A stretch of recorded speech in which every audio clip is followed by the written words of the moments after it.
You're listening to The Deep Dive with Jason Sarney, a Miami Dolphins podcast on the Fin Addicts Network.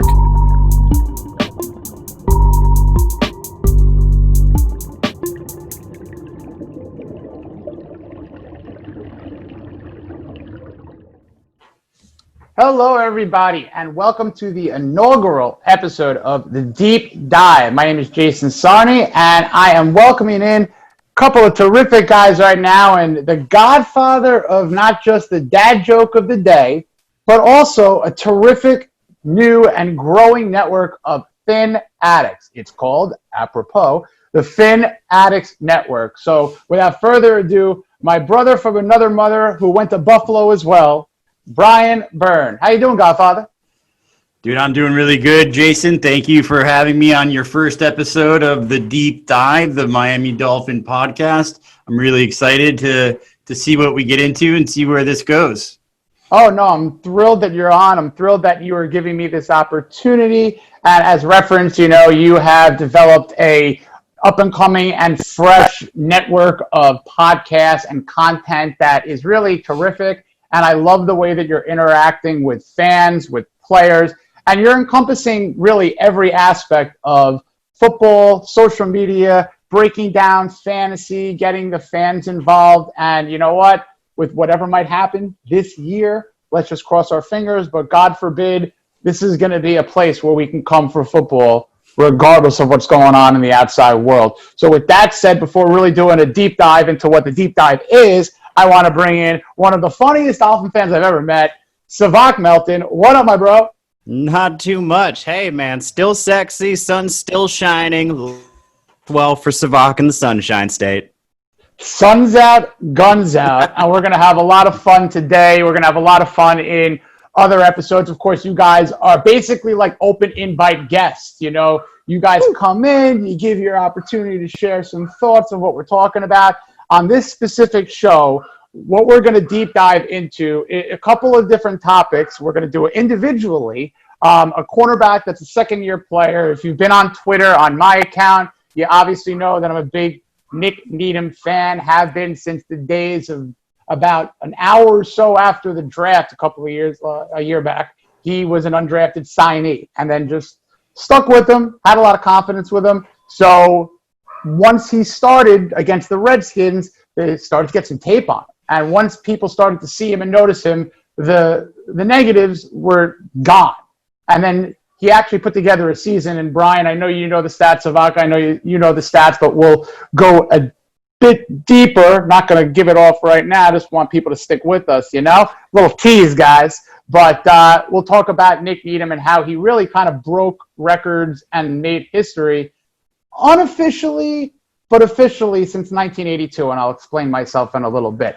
And outside of Nick Needham, we'll go a little bit into, on this show, a group of players, the running back group, which will be, use this with a grain of salt, the running back by committee, but with very specific jobs, and we're going to probably try to divvy up 35 touches amongst those runners. So with that said, I want to do a couple little, and Brian, I want you to critique me on the housekeeping here, because this is the first time I'm doing the Fin Addict Network housekeeping. We have a hotline, and that hotline is fed directly into these gentlemen who are going to answer your questions, who are going to bring your questions on the air. You never know. I mean, they sifted through dozens and dozens and dozens upon dozens of questions in their show with O.J. McDuffie, which was a fantastic show, guys. So if you, Fin fans and Fin Addicts, have any questions, any comments, debates, what have you, 786-309-7558. Once again, that Fin Addict hotline is 786-309-7558. Brian, did I pay the bills right?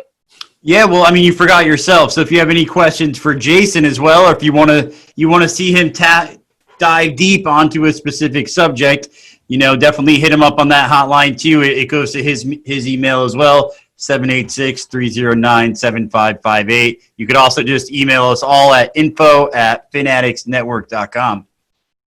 Awesome. And in terms of where you could hear everybody, and, you know, I mentioned that, you know, there's a Fin Addict Network. There is another individual, our friend Jimmy Kearns, who's involved with the network too. You could hear all these guys and other pods on the Fin Addicts Miami Dolphins Podcast Network, the Savak Seriously Sports Show on Apple Podcasts, Google Podcasts, and Spotify.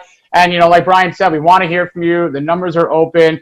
And I've heard, rumor has it, that this fan base has some opinions. And we all do. We love it. We love talking. And we welcome everybody's opinion. So let's bring it on. And what do you guys say? You want to do some deep diving? Yeah, sounds good. All right. So without further ado, I'm going to click on the old share screen here. And we're going to go to, what we'll do is we'll do the Nick Needham video. And once I press play, we'll go 2 minutes here. It's got my voiceover, so you don't have to sit in silence watching us. You'll be able to listen to some analysis pretty much in a chronological order, pretty much of Nick Needham's rookie year. So let's take a look and try to notice some of the times of the plays, guys. Welcome, everybody. Jason Sarney here with FinManiacs.com and another installment of the Front Office series, where we will be building a predictive 53-man roster throughout the summer and training camp and preseason for the Dolphins. This episode will be featuring second-year cornerback Nick Needham, part of that crowded and talented Miami cornerback group. And Needham last season played in 12 games as an undrafted free agent rookie and was the only undrafted rookie in his rookie season to record 50-plus tackles, a sack, an interception, and a forced fumble in NFL history, officially since 1982, since that sack stat became official. But Needham did also have a pair of interceptions, 11 passes defended on that 12-game rookie year, and those passes defended are a stat that he's very much used to, being the UTEP all-time career leader in that statistic. An absolute ball hawk, a very good tackler, and someone who covers all over the field. That will help him in competition this summer in training camp, where there will be a lot of snaps to be earned, with competition all over the place in a very loaded cornerback group that has enough lockdown corners to call them, what I like to say, the Florida Keys, just a bunch of mini islands with guys like Xavier Howard, Byron Jones, rookie Noah Igbenogany, and second-year player Nick Needham. Look out for this kid. He thrives in competition, a tremendous work ethic player who has the passion, the swagger, and that chip on his shoulder to prove the doubters wrong. He came up big at a number of big spots last season, and he is someone who is absolutely in the Dolphins' plans for 2020 and the future. Don't sleep on Nick Needham. He's someone to definitely keep an eye out for this season. And there you have it. That's basically a lockdown corner in the making from the University of Texas, El Paso. And what got me on his radar, whoops, sorry, I'm redoing that. But sorry about that, guys. You're good.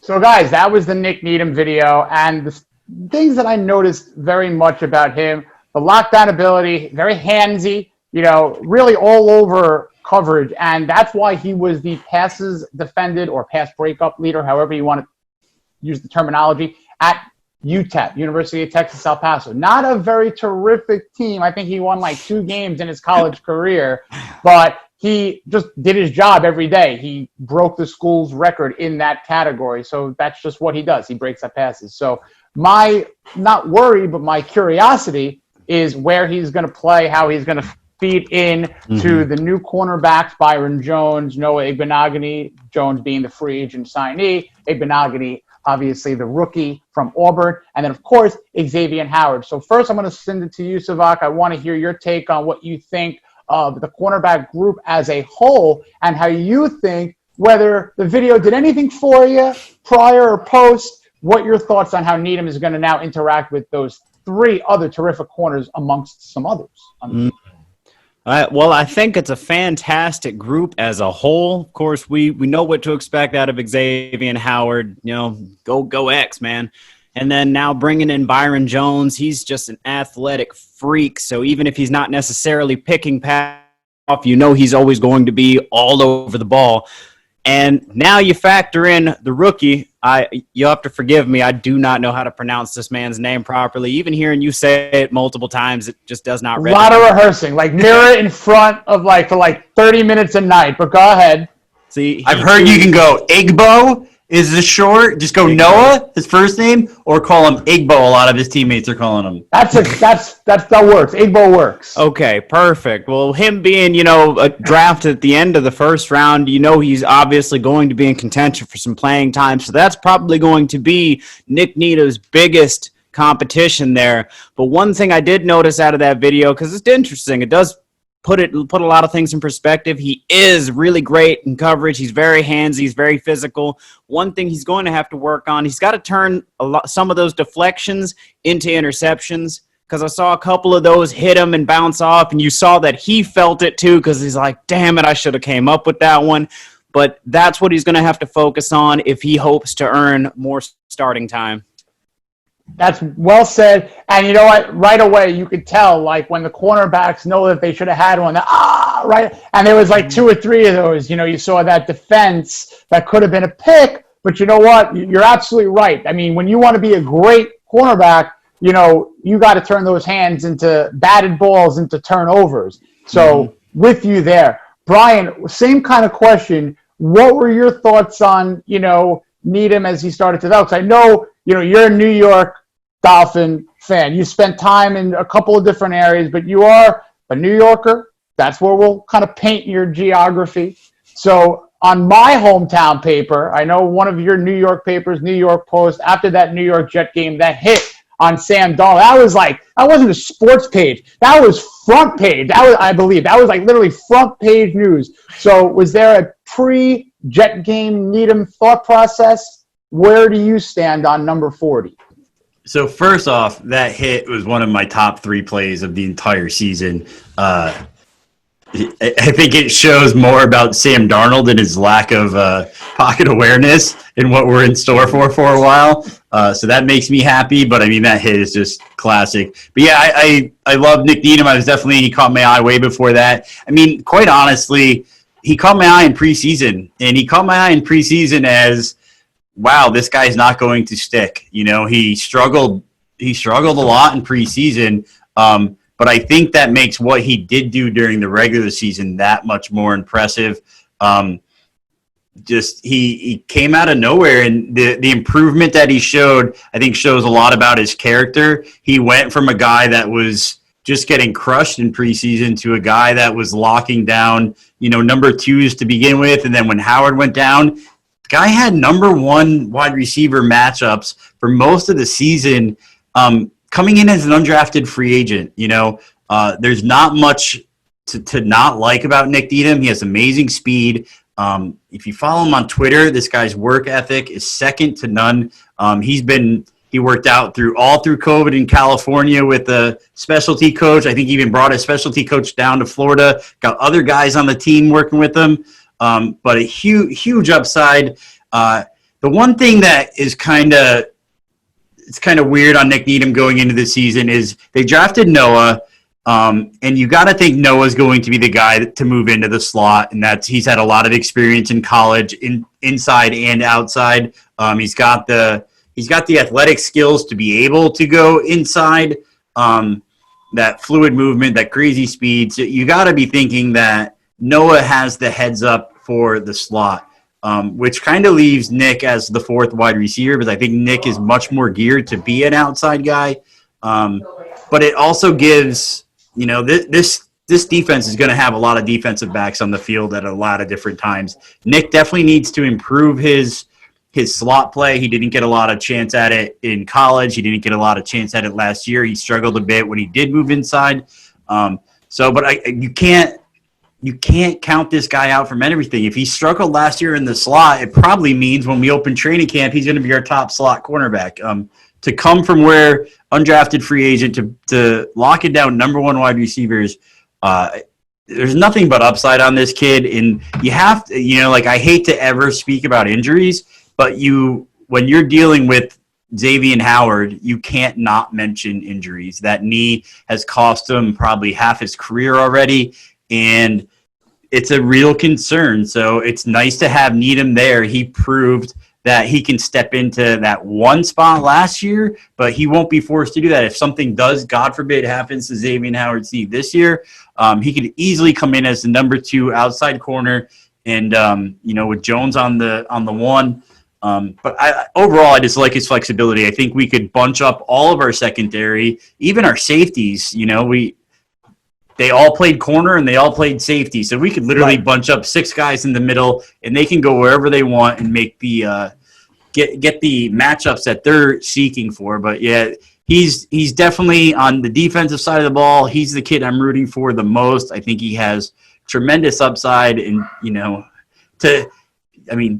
we may have found a number 1 wide receiver and a number 1 or number 2 cornerback as undrafted rookie free agents last year, which will just be unheard of. And, and just kind of, watching him on Twitter, he just is a really likable guy. He's a very hard guy not to root for. He's constantly working. So I think nothing but upside for this guy. I like that, though. I like what you touched on there. The fact that we are finding such gems in later rounds and as undrafted free agents, because this might be unheard of for Miami, but it's very on brand for that Patriot style of team building that we've kind of inherited from the Patriots. And when you look at the front office, we've got all these people who have backgrounds in scouting. Oh yeah, brought in from just terrific organizations. They all have rings. Yep. I mean, if you're asking how many rings are in this front office, there's 7. None of them are in Janakwa, but they are rings. And when you're talking about a Needham and the ability to say that he's an undrafted free agent, could be a number 1 or a number 2 corner. You also, and look, I hate saying it like this, look at the contract that you're getting him at right now. This is another reason why you have to understand that there could be a good problem in 2 years with other players. There might be salary flexibility now, but the Dolphins might have to retain 4 young studs that their accountant didn't necessarily put in for.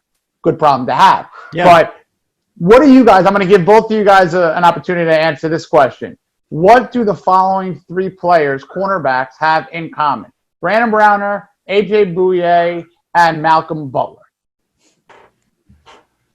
Brian? You got me swinging, man. They were all undrafted. All right. What they do not have in common with Nick Needham is what Nick Needham is the only human being on the face of the earth who could say since 1982, when the sack became a stat officially. Undrafted cornerback, I looked at every single undrafted cornerback since 1982. 50-plus tackles, an interception at least, which he had 2, a sack, and a forced fumble. Only person in the world to ever say he's done that in the last 30-some-odd years, whatever it is, since that sack stat. So impressive, whatever, great, what have you. But that just shows what he could do when the opportunity arose in 12 games. And Brian, you said it, 1-2 as the cornerback in the depth chart. If Xavier goes down, you need depth. Look what happened with the defensive line in the last couple of years. That's why you drafted 3 defensive linemen on top of having 2 or 3 good ones. Depth is a good thing.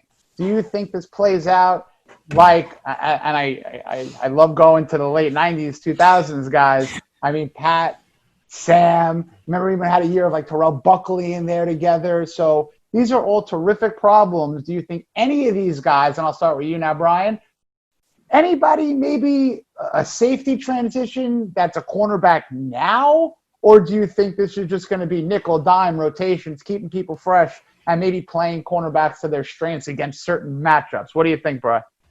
Yeah, I don't think so. You brought up the 90s, and we had a very strong there. You mentioned the year with Terrell Buckley at nickel corner, and we had Brock Marion as one of our safeties. It was just such a strong secondary. The difference being it was set, right? Sam was going to be on this side, Pat was going to be on that side, Terrell was going in the middle, Brock's back there. I don't think we're going to see anything resembling that this year. If you remember the 2018 team that Brian Flores, the defense that he won the Super Bowl 14-3 with, there would be times where, 2 down linemen, everybody else bunches up in the middle. corners playing safety, linebackers playing safety, cornerbacks playing linebackers. Especially with Nick Needham, one of his serious strengths is his tackling ability. Yeah. His ability to just get in there and rough it up. So you could see him, even if he's not excelling in the nickel role, you could see him getting snaps at nickels on run plays, on short passing plays, because he does add that element of being a sure tackler. Like Eric Rowe and Bobby McCain, they could both move up to corner.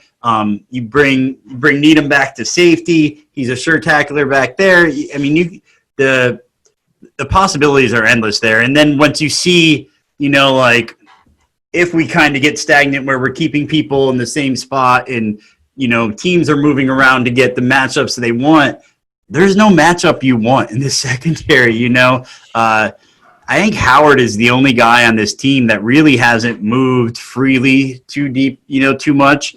But the other 4 or 5 guys that are going to be back in the secondary can easily just move around, make the matchups that the Dolphins defense want, and the wide receivers will not be dictating who they're getting. So yeah, I think that's the whole goal of Flores with this secondary, and I think it's why he brought Bobby to free safety last year, because going from he started with Rowe at nickel and then moved him to strong safety. It's just he wants these guys to be able to line up at any position, including linebacker if need be, and keep everybody guessing, stay fluid. There's no shortage of linebackers and potential and cornerbacks and just defensive backs. Let's just call these guys defensive backs, because you're right. These guys have to be football players in Brian Flores' system. And Savak, when you're looking at this defensive backfield as a whole, do you see any guy, whether it's the top 4 or anybody else that hasn't yet, that gets that slash, that, free safety / strong safety / cornerback? You know what I mean? That next guy to be a Brian Flores, and let's get rid of the Minka Fitzpatrick Swiss Army knife, but like a new Swiss Army knife, like a good Swiss Army knife, one that you can stick with for a long time. And I mean, that's kind of where it becomes tough, because everybody, just like Brian was alluding to, everybody kind of has that potential, and everyone's going to be moved around a little bit. It's one of the central themes of Brian Flores' defense.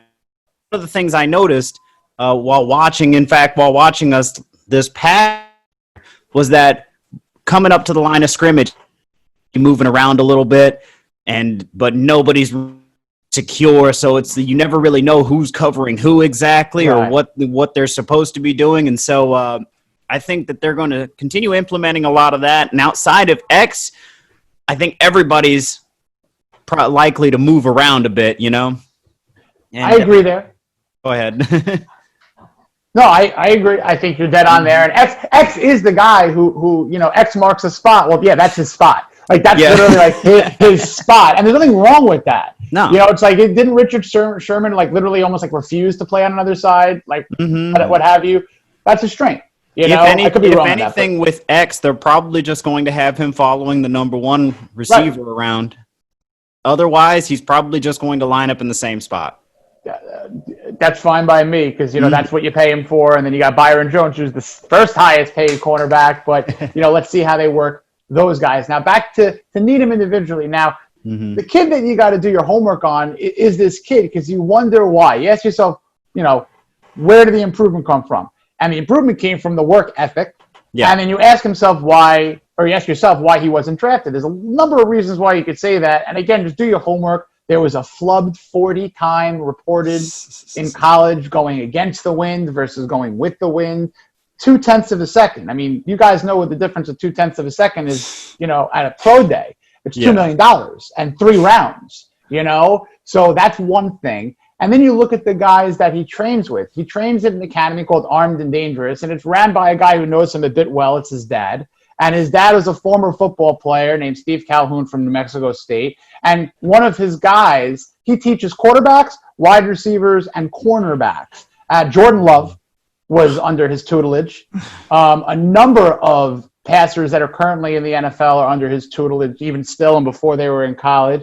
And Nick Needham spent every day of this COVID and offseason checking professional and collegiate wide receivers, mainly Keenan Allen. Just every day in practice, just just hanging out and just checking him and just doing work. Rookie cornerback Jalen Hawkins, who ended up as a 5th rounder from Atlanta, on the Falcons this past April.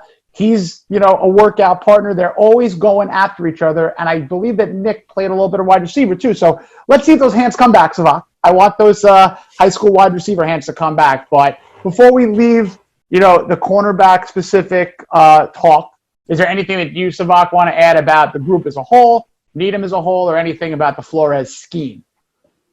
I guess nothing in particular, just that I'm excited to see it.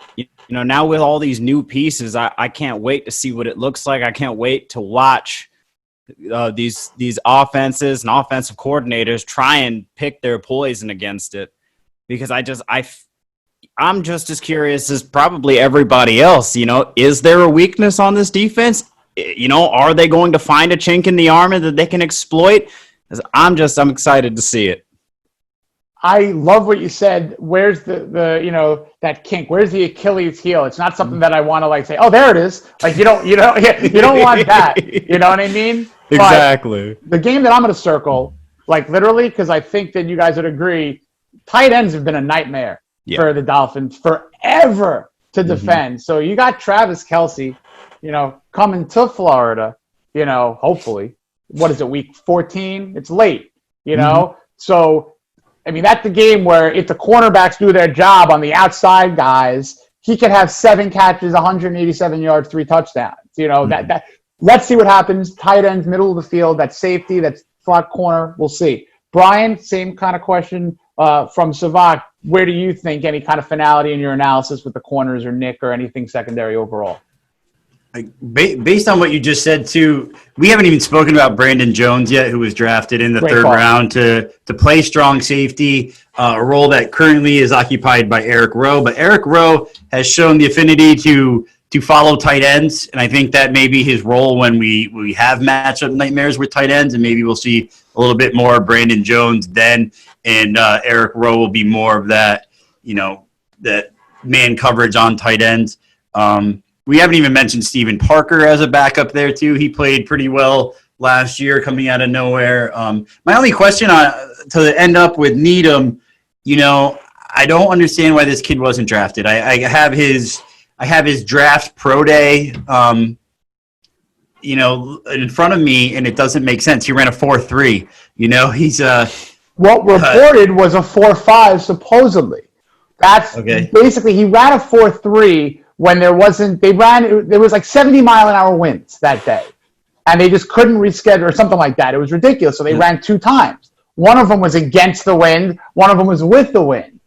Not that the with the wind would give any extra push, so to speak, but against the wind cost a tenth or 2 of a second, which is what happened with everybody. And I think that it was reported just one time or the other.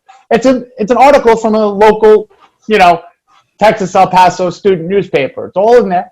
And it's just one of the reasons why, go ahead.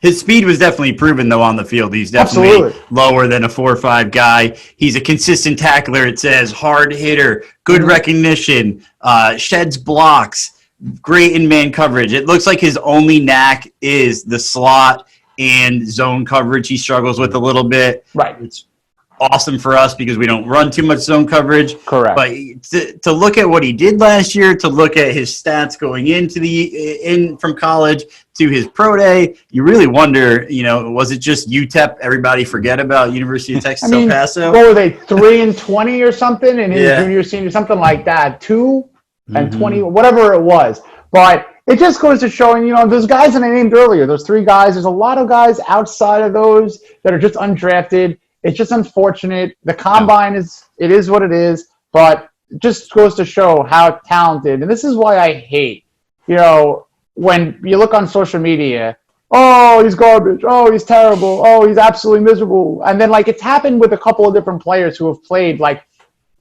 months in the NFL. Happened last year, happened 2 years ago. And I think that there's a level of lack of patience. And that was proven this year. Last year people were saying, to switch subjects real quick, Mike Gesicki wasn't working out. Whoops. Yeah. That was a whole convoluted reason why you didn't know how to use the right piece of the puzzle. That's Gase. You know, so just another aspect of why you got to look at the person, got to look at the actual. You know, don't show me a guy who's how you're doing when things are great. Show me a guy how you respond to when things are bad. And I think that's a key thing to touch on, too. You mentioned the combine and pro days and stuff. We got to be careful with some of that testing because, you know, these are very isolated tests and don't always paint the entire picture. You know, a 40-yard dash doesn't really tell you how fast a player is, as is, you know, Nick Needham's a perfect example. You said they clocked him at like a 4.5, but when you watch him on film, his playing speed is on par with the other pros on the field, you know? Absolutely. It's not like he's losing a step noticeably and he has to rely on, oh, he's got really long arms. Oh, he's got a good vertical. There's no compensation. There's just people missed. Exactly. Simply put. So, well, basically that's the wrap on the Nick Needham version of the front office on this version of the deep dive. There's some other versions out there with one player named Matt Cole. That could be another episode that we'll talk about on another episode of this particular show. And as a teaser right now, we're not going to show the episode. I'd love to send you all to YouTube to check out the running back by committee episode. And we'll spend a little bit of time talking to each of you guys on what your thoughts are. This will be the fantasy little component to this show. And I know both of you gentlemen are huge into fantasy. I am as well. I think probably between us, we have about 1,700 leagues at the moment. And we still have plenty of time. And Brian, I want you to talk about what leagues that you're running. You'll have an opportunity to kind of pub that up with the Fin Addicts Network. But Zavak, we'll start with you. Are you planning on, and there could be 3 or 4 names really, depending on your league type and structure. Tell me about your Miami Dolphins fantasy football running back preparation. So that's the key. I guess when you're looking at the Miami Dolphins backfield specifically, obviously the top 2 guys are the ones that come to mind, Jordan Howard and Matt Breida, and just based on how we're expecting them to be used in the offense, because clearly by the name of it, you already know where they're probably leaning, the running back by committee. If you get one, there's a good chance you may want to handcuff the other one too, just because you know it's going to go that direction. Both these guys are going to get some playing time. We won't know exactly how it's going to shake out until we see them on the field. Well said. Now, I love the fact that you threw in the handcuff for the fantasy sense, because that if you're in like a standard league, right, and you got your Jordan Howard is your 8th pick, right, you absolutely have to draft a Breida. Yeah, Brian, does that league structure, whether it's PPR, half PPR, standard, dynasty, keeper, anything change your mind with what Savak said? Are you looking at one guy over the other? Are you handcuffing? What's your thought? Yeah, it's a little weird. So if you look back at the history of the 2 players, Jordan Howard is more of the 250 attempt guy. He'll add in 30 to 40 catches. He's more of the workhorse running back. Breida historically has been more of 100 to 125 touch game, add in another 25 receptions. So, you're kind of maxed out about 150 touches per year. But the anomaly right there is Breida's going in fantasy drafts first. His ADP right now is around the 6th round. Jordan Howard, who is more likely to be the workhorse back, is going in the 9th round. I don't want to say this because I'm in a lot of leagues with a lot of these Miami Dolphin fans who will probably check out this show, but I'm all over Jordan Howard, and I'll take him in the 8th round to make sure I get him. You don't find 250 attempt running backs in the 8th round, more or less the 9th round, so I'm all over that. I like Breida. I don't like the price in the 6th round. I think so. If you look at Chan Gailey's history of calling offenses, he's not really a running back by committee guy. He's a workhorse guy. He does when CJ Spiller was there. It was a little bit more by committee, but it's more run one guy into the ground. If he gets injured, we run the next guy into the ground. I am expecting a little bit of difference. Get a little bit more current. I see us. When trailing, I see Breida taking a bigger role. He is more dynamic, getting in space. He's the fastest clocked running back in the NFL. So we want to get this guy the ball on screen passes. I posted a stat the other day.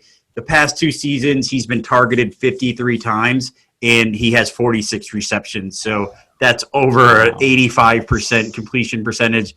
So we definitely have to find ways to get him the ball.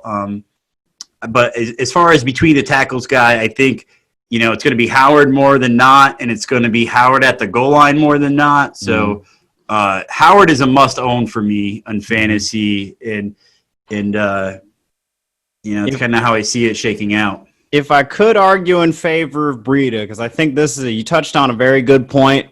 Jordan Howard's definitely more of the workhorse type of back. I think Breida is viewed as more of a home run hitter, which is the reason that he's valued as high as he is.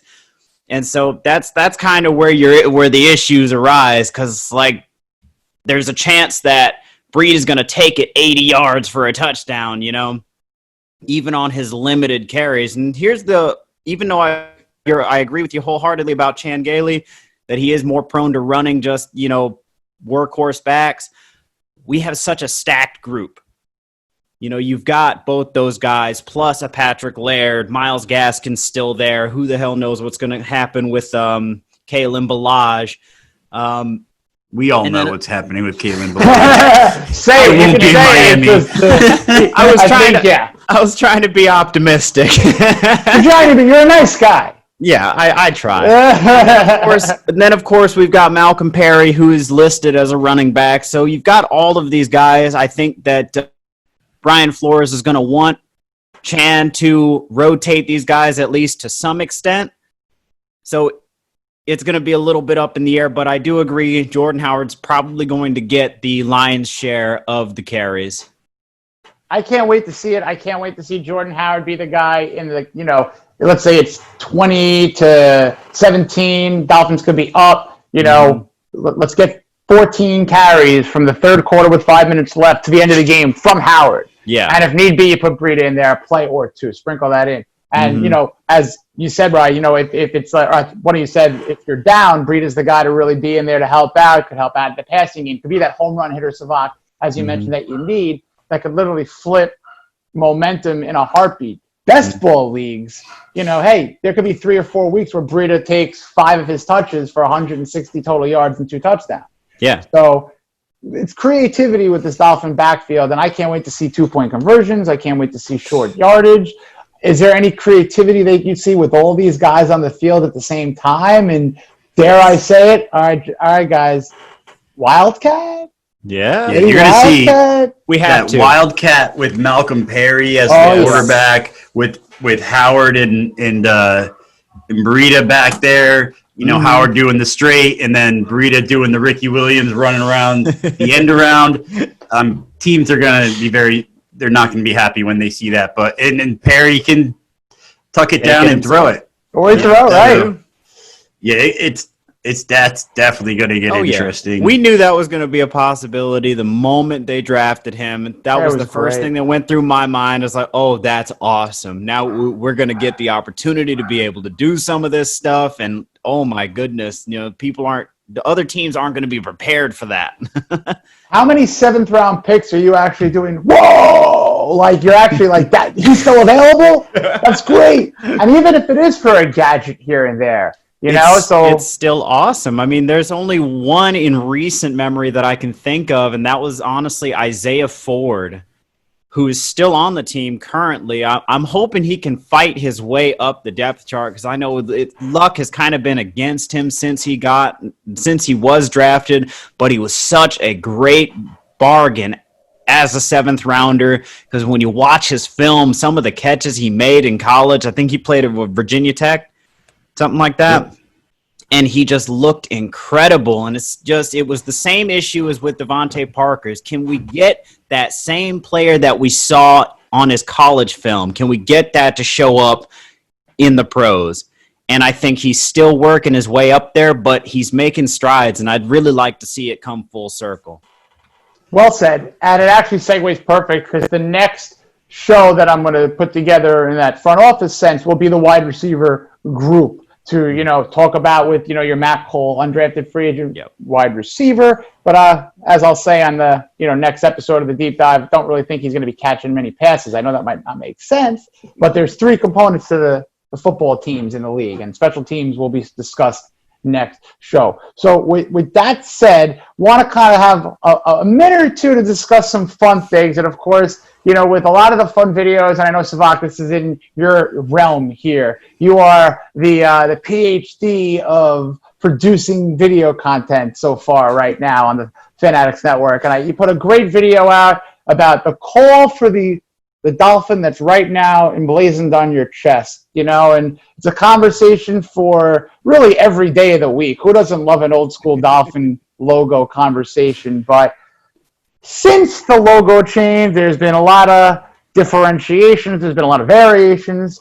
I can't remember the last time they lost wearing the old school aqua and orange threads, you know, Miracle, that Monday night game where Jakeem Grant scored, you know, basically jumped over everybody. But what do you think, Savak? What's your favorite color combination for the last 10 years? Oh, my goodness. I actually I know people probably wouldn't want to go back to those, the 2010s jerseys because they don't like how they shine or whatever, but I thought that the darker, deeper colors were more striking. I felt they were tougher because now we've got these like highlighter versions, and I don't know, they just feel a little weird to me, and they don't have the same ferocity, you know. When we, just like the jersey that you're wearing and what I said before we started recording, I loved those mean tangerines, man. Just when they came out wearing those, it's like they're wearing the Florida sun on their back, you know, and they bring that heat with them. And just to allude to what you just said there, I can't think of in recent memory a game where they lost wearing the throwbacks. That's what I'm saying. I can't remember it, Brian. I have a couple, unfortunately. Of course you do. Pretty sure we wore the throwbacks in week 2 versus the Patriots this year, which was very forgettable by all of us. Yeah, well, yes. Then the first time we wore them, I think, was against the Giants on a Monday night in 2015. Okay. And we lost that. But yeah, very good record on the throwback jerseys. I'm not going to count that Patriots game. Okay. I disregard basically the entirety of last season. They cheated with Antonio Brown. Agreed. We would have won if it wasn't Antonio Brown. This man caught 2 touchdowns and he had been on the team for like 3 days. So look, I won't even count that one. That was kind of a throwaway season for us. Let's be honest. So I'm gonna disregard that one. And I'm still gonna say, hey, we might have lost to the Giants back in what you said, 2016. That sounds right. Overall, our record has been better. We play better ball wearing those throwbacks. So I'm kind of on board with some of our fans out there that have said they want those to be permanent. I could understand. I understand the business of it. Yeah, the way I always like to play it, to be honest, I like the throwback look. I like those colors a little better on Madden. I usually wear those as my homes, and I wear the mean tangerines on primetime games. You have to. Because Brian, I'm going to let you say the game that you mentioned on our pre-talk with, you know, the mean tangerines, but what's your thought process of the color schemes and your whole, you know, favorite aspect of the colors? Mm-hmm. Yeah, when I saw the jersey Jason was wearing today, instantly thought back to I think it was a Monday night game against the Bears. Dolphins came out in that all orange look. Ricky Williams, you know, won the game for us, I'm pretty sure. It was just a mean look. I love those old orange looks. And I'm not talking about the orange look that we wore for the Color Rush Thursday night game. Those were horrendous. No, that was like eye scorching. That was bad. The dark orange jerseys I loved. I had a Zach Thomas jersey in that orange. Honestly, I like the current. I love the current white jersey as I'm wearing right now. From 2013 to 2018. You could literally throw away every jersey that we wore. I hated them all. I hated that navy blue stripe in the middle of everything. I dig in, you know, I ordered this white Tua jersey of the current, and I was shocked when I got it, like how much it like popped, and I really liked it. The aqua, I'm not the same level of fan on. I think it's got a little of a matte finish. I think it could be a little darker, a little nicer. You know, if I could have my way, it would be the 1966 uniform helmet to uniform. But outside of that, up until Up until 2013, you could really go with any combination and I'd be on board. I didn't love the cartoon logo, but a lot of those color schemes and styles for our jerseys and our pants, we tried a lot of different things. I miss the late 80s, early 90s white shirt, aqua pants that Dan Marino would rock all the time. That's mine. That was pretty much our home favorite. I would love to 100%. see those come back. So my ultimate goal would be bring it all back as our standard is the 1966 uniform. Throwbacks would be the late 80s, early 90s Dan Marino era. I think that would be a great combination. Feel like a throw forward. Yeah. I was thinking that like a non-linear throwback situation. I dig like that. I do. Me, I'm partial. Like when I think about my absolute childhood, like my favorite days, of course they were great and bad at the same time, like 94, 95, 96, where we almost had it, But, I want the aqua pants, the white jersey, the orange chin strap, the double striped over the middle of the helmet, and it was just, all of my glory. Give me like a Keith Jackson or a Brian Cox jersey or a Troy Vincent jersey, Yes, but sir. this was basically an amazing opportunity to deep dive with you gentlemen. You guys are like my scuba partners, for expeditions here and there. And listen, again, Brian, thank you very much for giving me the opportunity to jump on board with you guys in the Fin Addicts Network. I've had the pleasure of doing shows with you guys individually as a group. And we're in July. We didn't even start yet. So I can't wait to do this early, often, and throughout the whole season with whatever it has to be. So we'll get you guys out of here with any last words and comments. And Savak, we'll start with you, my friend. Now, I will say, obviously, I'm the youngster, so I'm biased towards that cartoon logo. But I am still on board with the ones that came before it. I just prefer the colors from this era. Nothing wrong with that. Mm-hmm. Anything you're working on that you could let the folks know about what is on your plate? I'm still working on some of those 2-minute videos. I know I haven't put one out in a little while. Things been a little hectic. Quality over quantity, my friend. Precisely. See, I'm right there with you. And then, of course, I'm still doing my show. I actually been meaning to get more guests on it. I'm working on that. I need to set up a time with everybody. Now, Jason's already appeared on it. Brian, I need to get you and Jimmy. We're working on that. And then, of course, I'm doing music, too, on the side. You're a busy man. I love it. And we'll get the logistics of everybody getting on the show all mapped out here. And, Brian, Yes, anything sir. that you can say Fin Addict-wise, yourself individually, what's going on in your world? Yeah, man, the Fin Addicts Miami Dolphins podcast is going strong. We just had OJ McDuffie on this past week, so if you haven't caught that episode, get on iTunes, get on Spotify, Google Podcasts, check that out. We had a little technical difficulty with our YouTube, but I can assure you it is up on YouTube now. Savak did some editing magic to it to make it a little bit more fun to watch than just to listen to. So, subscribe to our YouTube channel, the Fin Addicts Network. Check out that video. We have a great guest coming up this Tuesday. I won't give away any secrets, but stay tuned. We're really excited to have Jason join us and add his show, The Deep Dive, to the Fin Addict Network. We also have the Fantasy Football Fin Addicts Network. 4 leagues are already filled. We're thinking about adding another one. We are doing also one of the leagues will have just podcasters. So we're trying to get all the different Miami Dolphin podcasts. We're trying to get some Jets, Bills, and Patriots podcasters in there too. But if you want to get in, email me at info@finaddictsnetwork.com. Find us on Twitter at fin_addicts, and we'll get you in those leagues, and it'll be a lot of fun. There's going to be a whole bunch of gifts, a trophy, free tickets to the 2021 MetLife Takeover in New York. So let's have some fun and play some fantasy football. I love that. I'm in a couple of those leagues. I think you just to send me the invite. I can't turn down a league. It's like impossible. And I think, honestly, I have a first overall pick for the first time in my life. Believe it or not, hundreds and hundreds of leagues. I never get a first round pick. So Wow. I'm on the clock, and I love it. But anyway, guys, thank you so much. I hope you have a terrific weekend. Stick with us on the next episode of the Deep Dive. Jason Sarney, and for Brian Byrne and for Savak Melton, have a good weekend, everybody. Fins up. Fins up. Fins up.